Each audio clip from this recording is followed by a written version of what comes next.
Here's the key on this. Don't major in minor things. If you take up major time to do minor things, I'm telling you, you'll be behind the curve constantly.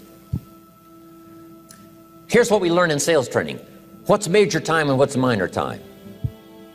Here's minor time, thinking about prospects. Here's minor time, making lists of prospects. Here's minor time, keeping books on prospects. Here's minor time, going to see the prospect. Here's minor time, evaluating the prospect after you've been there. That's all minor time. Here's major time, in the presence of the prospect. That's major time. And if you took a look, if you're in sales and you took a look at a week, you'd say, my gosh, I'm spending 90% of my time on the minor stuff and so little time on the major stuff in the presence of. How many hours in the presence of in my day? How many hours in the presence of during my sales week? Because the time that really counts is in the presence of the prospect. Majors and minors. Here's another key time management essential. Don't mistake movement for achievement. It's easy to get faked out by being busy. Guy comes home at night all exhausted, falls in the chair and says, oh, I've been going. Here's the big question. Doing what? It's not the going. Some people are going, and they're doing figure eights. Their progress is small. So don't mistake movement for achievement. Here's another one in sales we learned. Don't mistake courtesy for consent. If somebody's pleasant and they nod, you say, oh, they're going to buy. No, they're courteous. You can't mistake courtesy for consent.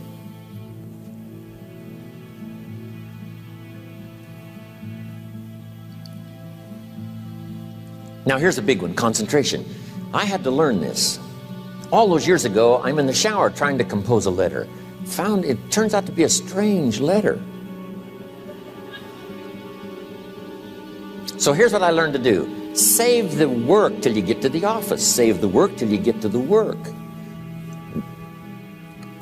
Don't try to get to the office on the way to work. On the way to work, enjoy the way. In the shower, enjoy the shower. Then go to work when you get to work. I found this to be helpful. Concentration. Here's another big one. Learn to say no. I'm telling you, in such a social society we have now, it's so easy to try to be a nice person, saying yes, yes, yes to everything. Find yourself overloaded. Now you got to call and make the, well, gosh, you know, all the time it takes to back out of something that you said yes to too quickly. Here's what might be better. I don't think so, but if that changes, I'll call you. Little things you can use not to overcommit yourself. My friend Ron Reynolds says, don't let your mouth overload your back. It's a good one. Now here's a big one on time management. When you work, work. When you play, play. Don't mix the two. Don't work at play. I used to take my family to the beach and I would bring my briefcase.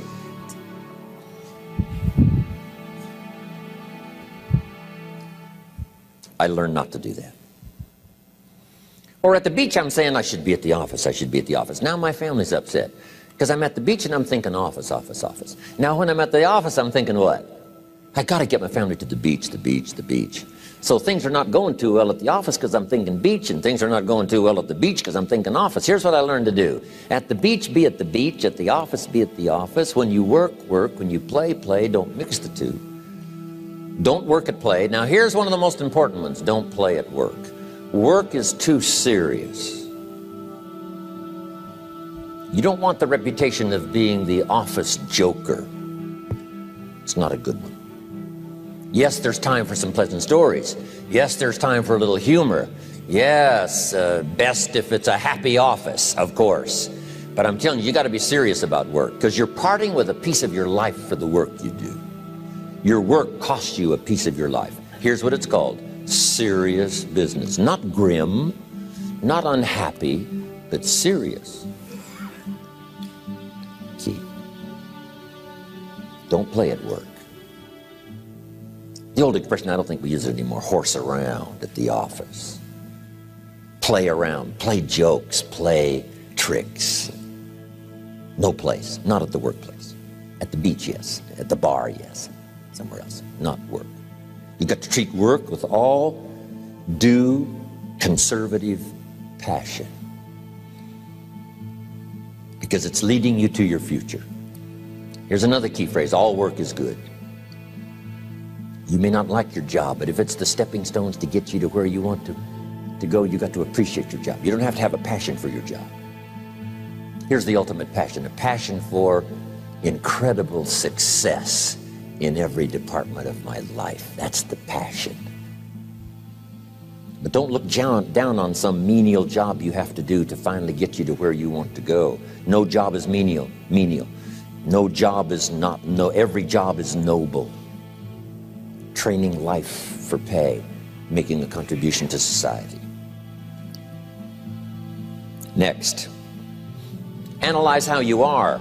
And if you have some weaknesses, if you doesn't seem like you can change, here's the key: get it covered. I used to keep promising myself I'd keep the books, keep the books, keep the books. Finally, I gave that up. And back then, it only took me an extra $50, $60 a month for some accountant to keep the books. I said, no, I'm going to save the $50. You can't believe what I started losing in productivity because I tried to save the $50.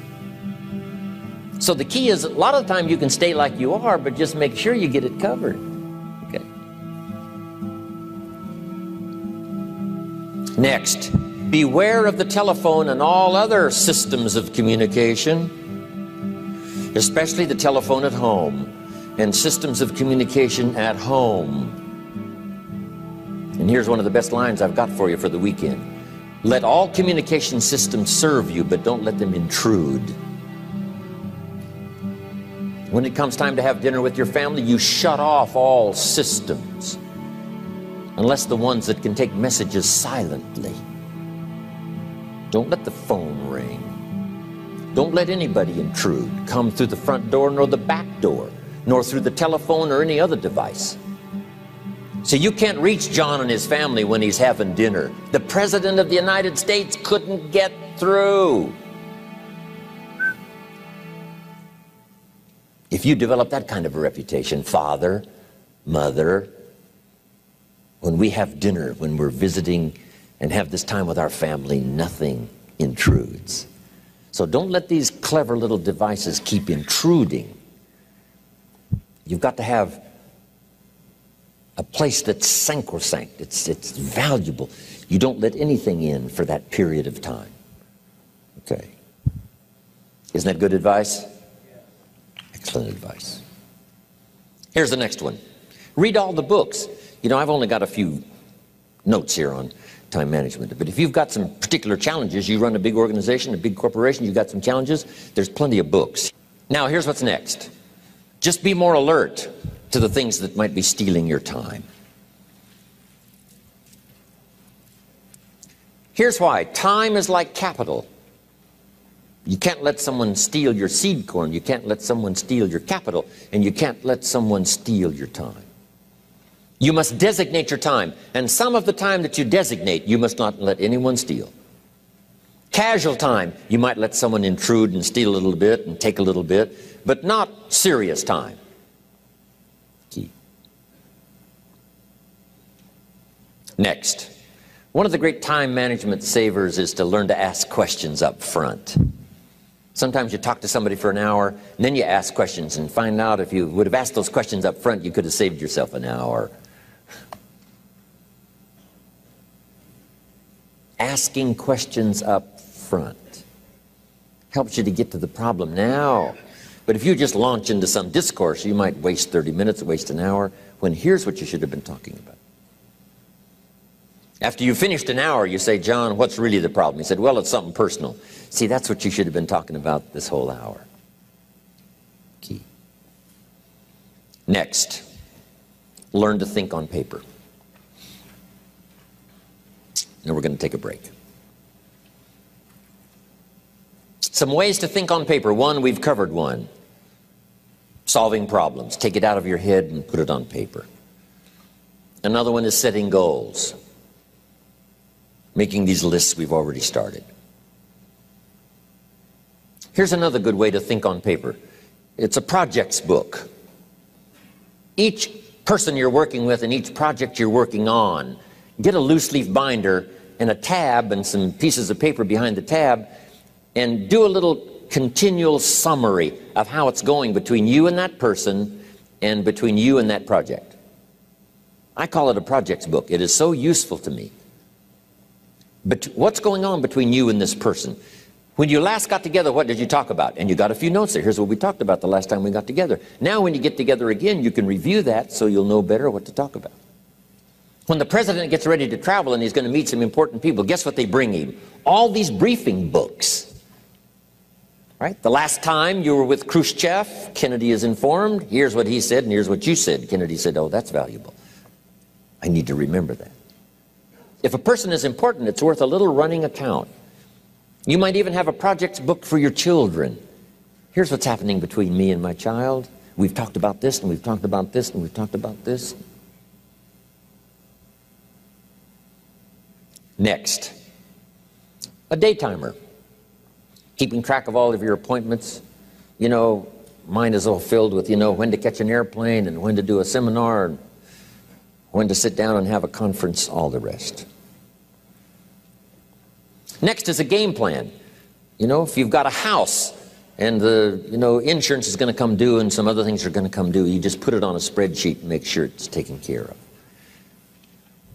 Key phrase, take things out of your head and put them on paper. And the key is to just experiment with different ways that helps you to do that. Now here's the last one, thinking on paper, and that's to keep a journal. One of the things I'm known for around the world, have been now for 39, 40 years, is keeping a journal. Now my journal is not a, it's not necessarily it's not like a diary. It might be part diary. I'm flying over Ireland and I write down a few little things that impress me. Today I met this person. Wow, what an extraordinary event. Today I conducted this seminar in Rome. 1,000 people stood up and sang for me. I've got a little bit of a diary in there. But here's what primarily your journal is for. Collecting good ideas. A journal is to collect good ideas on your health, good ideas for your business, good ideas for your future, good ideas for time management. Because I used to take notes on pieces of paper and torn off corners and backs of old envelopes and restaurant placemats. And I threw all this stuff in a drawer.